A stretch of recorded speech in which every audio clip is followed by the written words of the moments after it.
안녕하세요. 주시부입니다. 내 집 마련 기초반 강의를 들었는데요. 저는 2024년도 1월에 강의를 들었고, 이번에 두 번, 1강은 너나이님께서 강의해 주셨습니다. 다시 들으니까 또 새로웠고, 흥미로웠고, 많은 깨달음을 얻게 된 강의였습니다. 이 목차에 따라서 말씀드리겠습니다. 첫 번째 집값에 대해서, 그리고 기준, 인구, 계획, 이 순서대로 입니다. 첫 번째, 집값이 계속 오를 수밖에 없는 이유. 여러분들 새우깡 아시죠? 새우깡이 1974년에는 50원이었습니다. 지금은 한 1,500원, 1,700원 이렇게까지 하는데 왜 이렇게 올랐을까요? 너나이님이 새우깡으로 비유를 해주셨습니다. 새우깡의 가치가 변한 것이 아닌데 가격이 오르는 이유, 그리고 아파트의 가치가 변하지 않았는데 가격이 오르는 이유에 대해서 설명을 해주셨습니다. 정말 알기 쉽게 설명해 주셨어요.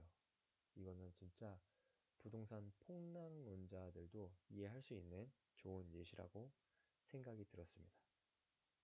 참고로 너나이님은 새우깡보다 매운 새우깡인데요.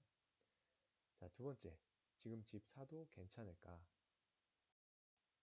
사람들은 내 기준에 따라 생각하면서 오판한다. 객관화된 지표가 필요하다. 너나이님이 이렇게 말씀하셨습니다. 저도 그랬습니다. 그동안 저만의 기준을 가지고 생각하면서 잘못된 주관적인 판단을 했습니다. 지금 누군가는 집값이 싸다고 말하고 누군가는 비싸다고. 왜 이런 차이가 발생했는지 한번 볼까요? 객관화된 지표가 필요하다고 했는데 너나이님은 집값이 저렴하다고 판단할 수 있는 기준 두 가지를 제시해 주셨습니다. 밑에 나와 있는 그래프 같은 자료와 또 한 가지 자료가 더 있는데 저는 이걸 보면서 정말 뼈저리게 느꼈습니다. 제가 갖고 있는 감정적인 그런 생각, 편견들이 지금의 저를 만들었다는 생각이 들었습니다. 제가 좀만 더 일찍 자본주의를 깨우쳤다면, 혹은 좀 더 일찍 월급쟁이 부자들을 알았더라면 그런 실수는 범하지 않았을 텐데 하는 아쉬움이 들었습니다. 인구가 감소하면 집값은 어떻게 되나요? 저 역시 이거에 대한 고민을 많이 했고 저희 부모님도 항상 하시는 말씀입니다. 보통 사람들은 극단적인 이야기에 좀 귀를 기울이는 편입니다. 앞으로 인구가 감소하면은 아파트는 끝났어. 인구가 감소하면 대한민국은 망할 거야. 초등학교도 폐교하고 있으니까 이제 모두 소멸할 거야. 이런 얘기들을 많이 하고 정작 그 정확한 계산이나 통계 자료를 찾아보지 않고 조회수를 끌만한 이런 자극적인 썸네일에 홀리고 있습니다. 그리고 이런 그래프들을 보면서 제대로 팩트 체크를 하지 않고 그 막연하게 두려움만 가지고 어, 좀 극단적으로 자극적으로 생각하는 경우가 있습니다. 너다이님은 이렇게 말씀하십니다. 상황 인식을 해야 태도가 바뀝니다. 나는 이제 부동산은 안 될 거야 라는 생각을 가지고 있으면 태도가 바뀌지 않겠죠. 그래서 정확한 기준을 알려주십니다. 너나이님이 그 인구 증감과 아파트 값의 상관관계를 보여주셨습니다. 서울의 인구가 어떻게 되어 있는지, 그리고 그에 따라 아파트 값은 어떻게 변화했는지 보여주셨습니다. 서울뿐만 아니라 부산, 대구, 대전, 광주 이런 주요 도시들, 광역시 주요 도시들 인구 증감과 아파트 값의 변화를 보여주셨습니다. 그래서 이런 객관적인 지표, 통계 자료를 보니까 인구 감소가 아파트 값과 어떤 관계가 있는지 알게 됐고, 아파트를 선택할 때 어떤 거를 주의해야 될지 배울 수 있었습니다. 그리고 실력을 더 키워야겠다는 생각이 들었습니다.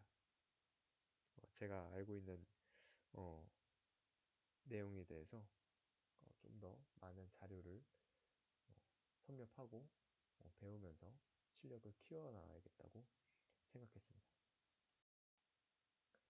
다음은 내 집 마련 계획입니다. 노나이님이 이런 말씀을 하셨어요. 어떤 상황에서도 고민은 있다. 대기업 회장도 고민을 하면서 전 직원에게 메일을 보낸다. 그렇게 돈 많고 명예로운 대기업 회장도 고민을 한다고 합니다. 내가 한 고민은 누군가가 했었다. 고민이 있을 때는 상황 탓만 하지 않고 찾아봐야 된다. 이렇게 말씀하셨습니다. 저는 이 말씀이 참 와닿았습니다. 그리고 4명의 이런 내 집 마련 사례를 말씀해 주시는데요. 나보다 먼저 걸어간 그 사람의 발자취를 보고 따라가야겠다라는 생각이 들었습니다. 그리고 징검다리라는 개념을 알려주셨습니다. 작년에 내 집 마련 기초반 들었을 때는 이런 내용이 없었는데 새롭게 리뉴얼이 되었다고 해요. 그래서 징검다리 개념으로 제 꿈을 키울 수 있었고, 그 적정한 대출 수준을 알려주셔서 대출 금액을 잘 계산할 수 있었습니다. 하겠습니다. 천조자, 조자. 요거는 하늘은 스스로 돕는 자를 돕는다 라는 말인데요. 너나이님은 이 말보다는 하늘은 열과 성을 다해 노력하는 사람을 버리지 않는다는 말을 더 좋아한다고 하십니다. 저는 열과 성을 다해 노력하고 있나 이렇게 되돌아보게 되었고요. 지금보다 더 많은 인풋과 열정을 쏟아 부어야겠다고 다짐했습니다. 그리고 앞으로 월급쟁이 부자들 안에서 계속 성장해야겠다고 느꼈습니다. 너나이님이 강의 중에 여기서 나오진 않았지만 3억으로 살 수 있는 아파트가 있다는 걸 보여주셨어요. 그리고 마치 합격수기 같은 그 지인들의 사례를 보여주면서 저는 희망을 얻었습니다. 결심했습니다. 저도 희망을 갖고 노력하고 행동하기로. 그래서 너나이님이 내 집 마련 그 수강 후기를 되게 기다리고 계시는데, 저도 내 집 마련이나 투자를 해서 너나이님께 꼭 보여드리고 싶습니다. 적용할 점 말씀드리겠습니다. 첫 번째, 인플레이션의 속성을 알고 대응하기. 그리고 뇌피셜이 아니고 정확한 통계와 자료로 판단하기. 그 주변에 흔들리지 않을 명확한 기준으로 세우고 행동하기. 롤모델의 발자취를 살펴보고 나의 로드맵을 그려서 따라가기. 마지막으로 열과 성을 다해 노력하기. 진심을 다해서 정성 가득한 유익한 강의를 해주신 너나인 감사드립니다. 네, 이것으로 1강 후기를 마치겠습니다. 감사합니다.